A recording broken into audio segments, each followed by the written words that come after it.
तुम्ही पाहत आहात MCN न्यूज मराठी। बुलढाणा जिल्ह्यातील जळगाव जामोद तालुक्यातील आसलगाव ग्रामपंचायत अंतर्गत वार्ड क्रमांक 3 मधील नागरिकांनी निश्चित वेळेवर नियमित पिण्याच्या पाण्याचा पुरवठा करणे संदर्भात जळगाव जामोद पंचायत समितीचे गटविकास अधिकारी यांना 20 मार्च रोजी लेखी निवेदन सादर केले आहे। सदर भागात आठवड्यातून एकदाच नळ येत असल्यामुळे पिण्याच्या तसेच वापराच्या पाण्याची गैरसोय होत आहे। तसेच नळाचे पाणी सुनियोजित वेळेवर येत नसल्यामुळे अवेळी पाणी सोडले जाते, ज्यामुळे पाणी भरण्यासाठी मोठी अडचण निर्माण होत असल्याची तक्रार या निवेदनातून करण्यात आली आहे। त्याचसोबत या भागात येणाऱ्या नळाच्या पाण्यामध्ये आरोग्यास हानिकारक जीवजंतू, पक्ष्यांची विष्ठा, नखे येत असल्याने नागरिकांचे आरोग्य धोक्यात येण्याची शक्यता सुद्धा यामधून वर्तवण्यात आली आहे। सरपंच विष्णू इंगळे यांना वारंवार तक्रार करून सुद्धा त्यांनी तक्रारीची दखल न घेतल्याने अखेर आक्रमक महिला व पुरुष यांनी जळगाव जामोद पंचायत समिती गाठून गटविकास अधिकारी संदीप कुमार मोरे यांना या मागणीचे निवेदन सादर केले।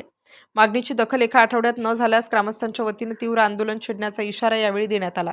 निवेदन देताना आसलगाव येथील शेकडो महिला आणि पुरुष मोठ्या संख्येने उपस्थित होते। MCN न्यूज मराठी करिता मनीष दांडगे, जळगाव।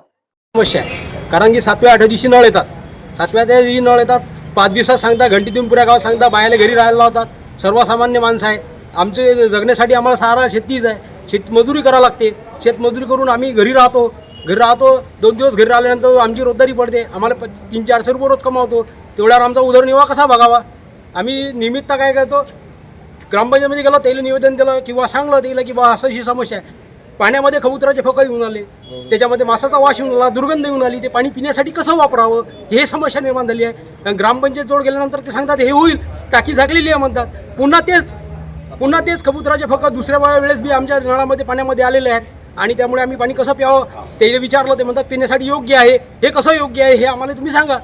ग्रामपंचायतीला निवेदन दिलं आम्ही आणि शेवटी पर्याय म्हणून आम्ही इथं पंचायत समिती BDO साहेबाकडे आलो आणि त्यांना सुद्धा या गोष्टीसाठी निवेदन देत आहोत की बा पाण्यामध्ये हे समस्या पुन्हा आली नाही पाहिजे। सर्वसामान्य आम्ही मांसाहारी माणसं नाही की मांस खाणारे माणसं नाही, त्यामध्ये कबुतराचे फकं येतात, कबुतरा फकांमुळे आमचे आरोग्य धोक्यात आहे। याची केअर कोण घ्यावी? ग्रामपंचायत घेईल की BDO साहेब घेतील? हे कोण घेणार? प्रशासनानं याची जबाबदारी घ्यावी, यासाठी निवेदन देत आहोत। नळ सांगतात तर 5व्या दिवशी सांगतात, 6व्या दिवशी नळ देतात। तुमच्या नेमक्या समस्या काय आहेत?